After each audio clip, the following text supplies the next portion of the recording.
Where was Jar Jar? There was no Jar Jar in this movie. How dare they? Do they not know the gift that Jar Jar is to the world of internet reviewing? Do they not know this? Shame, Disney. Not even a reference. I mean, it's not like he's the most annoying thing the franchise has ever produced. You got a lot to learn, Disney. You've got a lot to learn about disappointing people. You could do it in the 80s. Why not now? I'm kidding. I'm kidding. I just wanted to see Ewoks. No, no. I really like this movie. I just got back from seeing it at Millennium Plaza, which is a Spanish theater, of course. And I saw it in Spanish subtitles. Subtitles were atrocious, of course. Clearly done by someone who didn't give a crap about Star Wars. I'll get into that in a minute. Anyway, so I can say with a firm and clear mind, this is the best Star Wars movie made since the 1980s. It's really heartbreaking to say, actually. Uh, uh, Forgive the power's been off all day. That's why I look tired. They had to rewire the entire place, and by the entire place I mean the whole building. So yeah, it got really hot in here. So uh, anyway, back to the movie. What am I doing? Talking about my personal life. You guys don't want to hear about my personal life. You want to hear me ramble on about a movie that I just saw in theaters and pass judgment upon it. First of all, my background in Star Wars. Grew up with it. Can't remember in my time in my life when I didn't know about it. Uh, Dehydrated.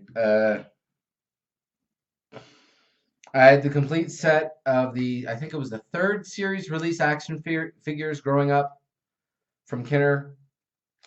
My brother was a Star Wars fanatic, and by fanatic, I mean he owned everything belonging to Star Wars. Every single book, every single audio book, all the cassettes, which I would constantly steal from him and then break by accident. Accident. I'm a little brother. Anyway, so this film takes place 20 odd years after the Return of the Jedi, or Revenge of the Jedi, if you prefer. It's still called that in some places.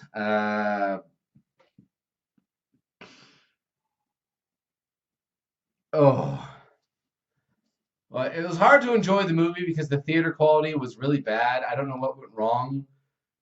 Like the film looked fine, but at some point it started to degrade. Like maybe the focus was getting more so, and no one was up in the theater. It was a midnight showing, so everyone was probably asleep, even the projectionist. Uh,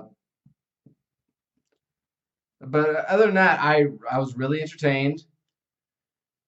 Big question: do I think it is as good as the original trilogy? No, no, it's not there, but it's certainly above the previous trilogy, the prequel set. Oh, and above that TV show, The Clone Wars, not the 2003 one, but the new one, the one that made me fall out of love with Star Wars. This film got me back into Star Wars now. So kudos to that. You pulled me from the depths of Jar Jar's anus and back into the light of the Force. Here I am doing a Shatner impression whilst talking about Star Trek. Wars. Star Wars. Yes. Spock. Greetings. I'm loopy as all hell. Cut me some slack. Okay, 5 minutes in. Talk about the damn movie. You fucking freak. What are you? An idiot? Yes.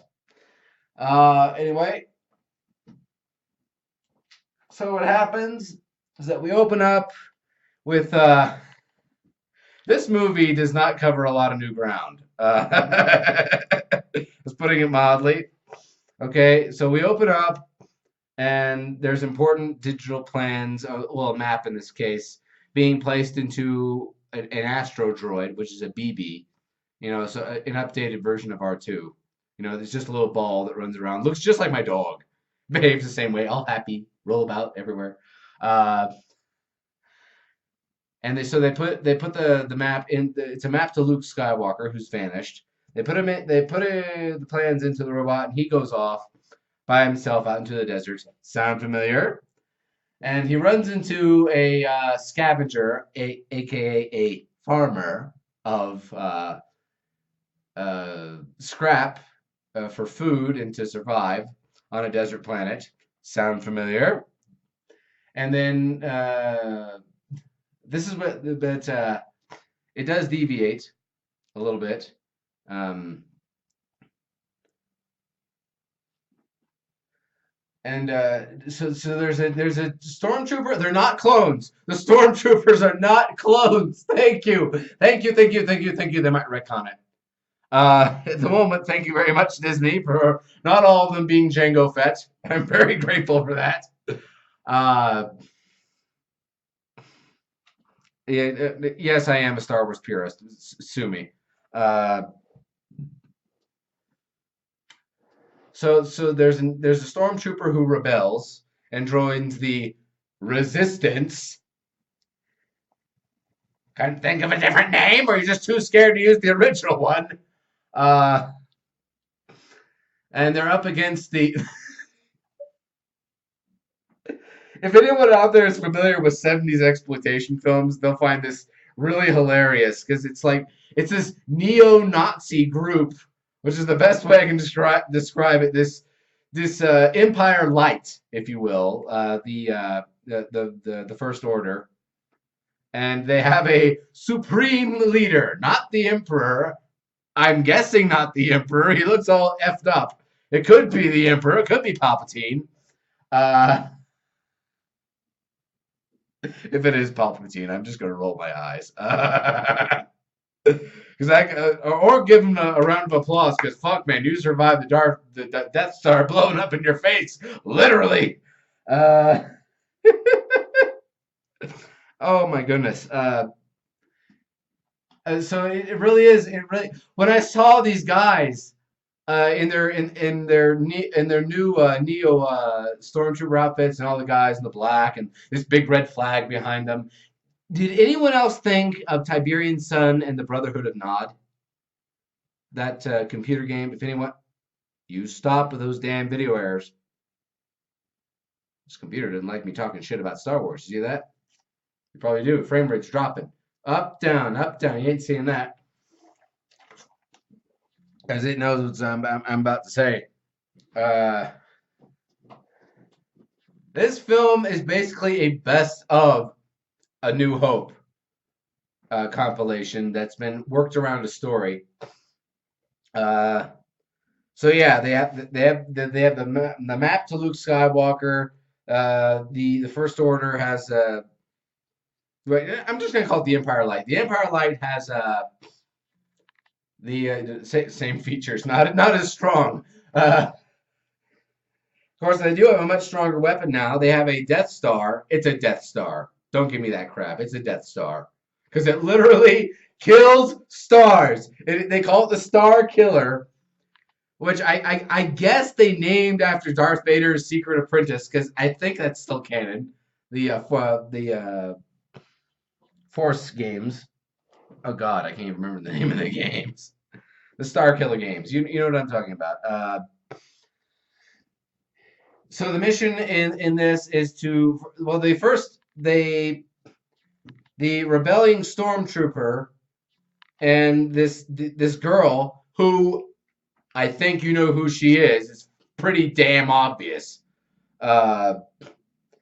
Goes and they go off and they in the Millennium Falcon, which is a great reveal because they just go. He points off screen and says, "How about they're trying to run away from these TIE fighters that are shooting down on the North by Northwest style?" And he goes, "What about that ship over there?" He's pointing off screen. He says, "No, that's a pile of junk." And they keep running. The ship they're running to gets blown up. And she goes, "Right, pile of junk it is." They turn, camera goes with them, and it reveals to be the Millennium Falcon, which I really like. Oh, by the way, Millennium Falcon has a completely different satellite dish on it. Because it got whacked off in Return of the Jedi.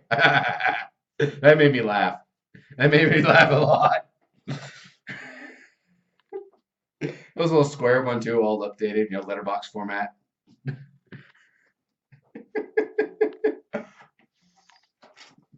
Uh, what else? All right, and they go and they find Han Solo, of course, who is Harrison Ford, Harrison Ford gone ancient, of course, but he still looks great.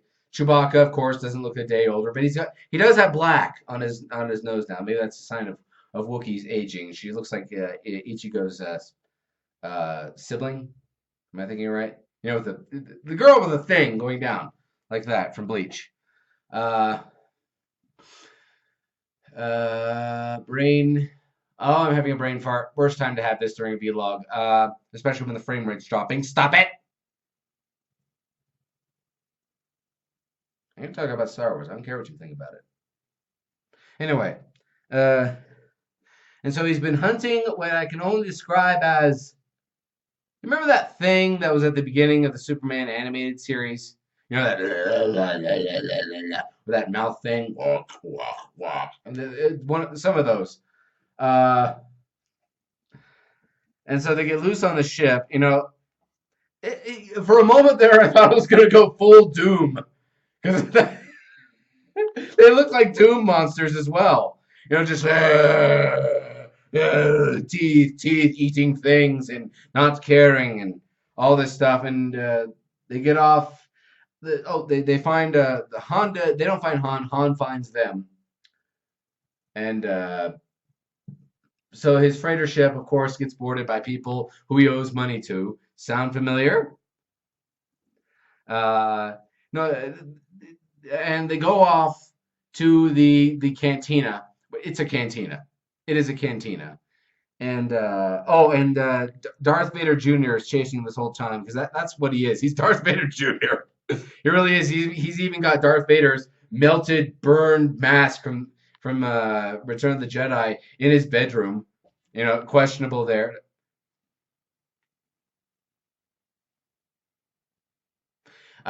Questionable there, and way too many jokes to make about that I'm not going there. And so when they get to cantina, the girl is walking around. She gets called to by the lightsaber, which I guess is like the ring from Lord of the Rings now. It can just call out to people. Oh!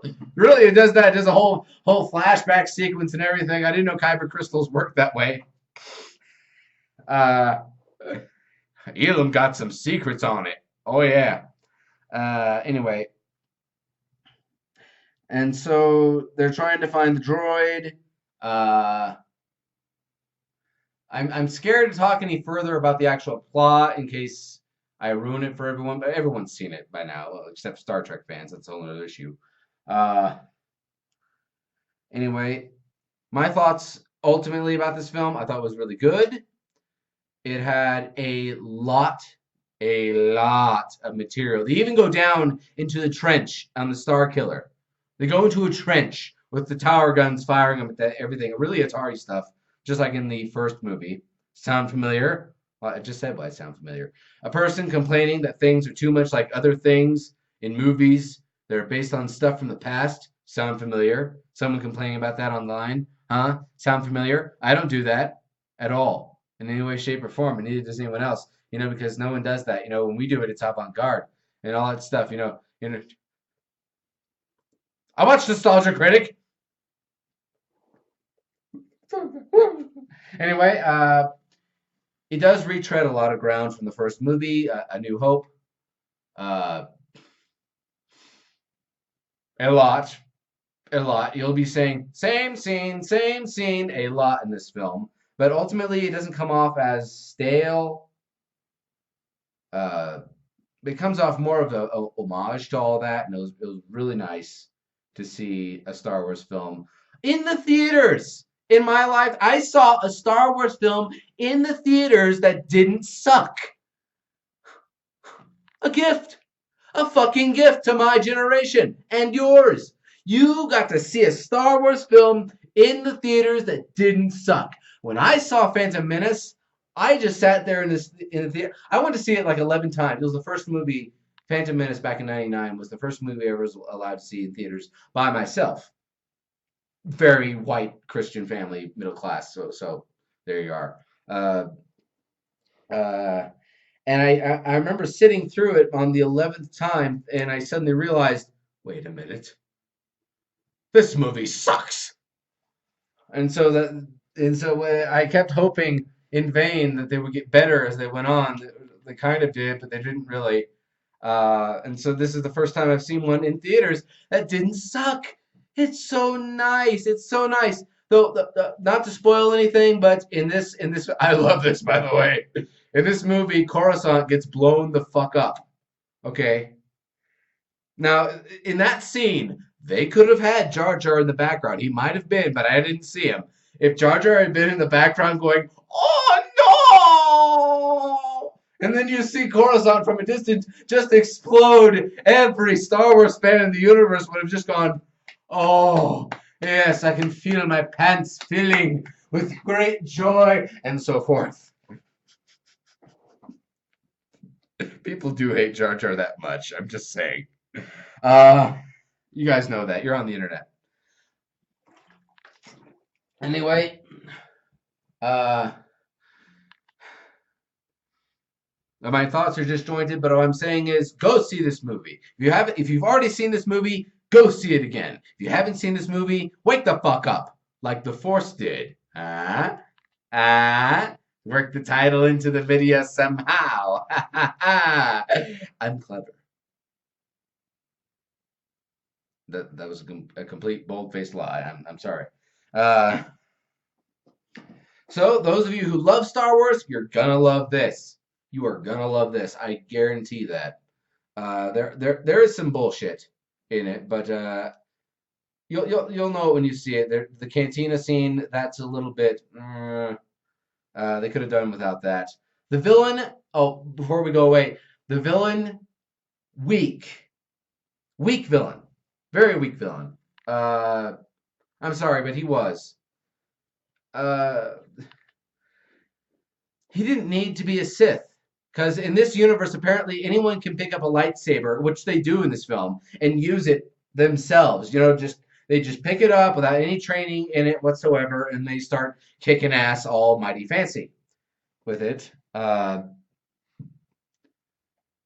well, except the main guy, Finn. Uh, that's another problem in this film. I couldn't tell who the main character was. I haven't had that problem in a film for a long time. Uh, anyway, there is a scene in this which will piss off every Star Wars fan, but maybe in a good way because I don't know how to feel about it myself right now. I'm still trying to digest all this. There is a scene in it which will either give you closure on something. I'm not going to tell you what it is because it'd be too. I don't think I could repeat it anyway. It was sad. It'll either really piss you off or you'll really find it giving you closure. It can ruin the movie for you if you're not prepared for it, but I don't know how you can prepare for it without knowing what's coming. Sorry, this vlog is going on and I'm saying absolutely nothing at all. I'm just fangasming at the moment because like I said, it's a movie that doesn't suck with Star Wars' name on it, made after 1991. Sorry, I jiggled the camera. Stop going out of focus. I've destroyed everything. The entire setup is going to hell. It's on fire. Everything's on fire. You're on fire. Look in the mirror. You're on fire. Oh, by the way, greatest ever scene with Chewbacca ever in this. He's lying on the medical bed, and this guy, the new guy, is trying to give him medicine, and Han just yells back and says, "Just take care of him, will you?" And Chewbacca doesn't like doctors, apparently. So Han just yells back there to the infirmary, says, "Just take care." They're being shot at and running away at the all Empire Strikes Back style, and he yells, "Just take care of him." Han does, and the guy goes, "Oh!" Chewbacca's arms are around him like this. He's got the medical thing in his hand.